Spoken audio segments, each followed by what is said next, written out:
প্রিয় দেশবাসী, এই ঘটনাটি হলো এই মেয়ে এবং ছেলেটি একসময় স্বামী স্ত্রী ছিল, যা এই মেয়েটি নিজের মুখে স্বীকার করেছে। তবে ছেলেটির এখন দাবি হলো এই মেয়েটি বিয়ের পরে পড়ালেখা করেছে এবং এখন সে নার্সের চাকরি পেয়েছে। নার্সের চাকরি পাওয়ার পরে সে নাকি আর ছেলের সঙ্গে সংসার করতে চায় না। যদি ছেলেটির কথা সত্য হয়ে থাকে তাহলে আমি মনে করি মেয়েটি অনেক অপরাধী। এবং আপনারা কি মনে করেন অবশ্যই কমেন্টে জানাবেন। তবে নেটিজেনরা কি কমেন্ট করেছে, তাদের প্রক্রিয়াটা কি, আমরা জেনে নিই, আসেন। একজন লিখেছেন, আমি একজন মেয়ে হয়ে বলছি ওর চাকরিটা বাতিল করা হোক।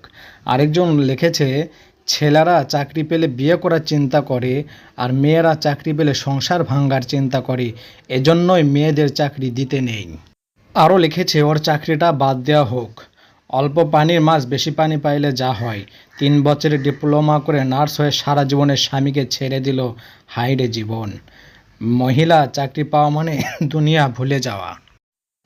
আরেকজন লিখেছেন, ভাগ্যিস ডাক্তার হয়নি। আসলে ঠিকই, প্রয়োজনে ঘাস খান, তারপরেও স্ত্রীকে দিয়ে চাকরি করাবেন না।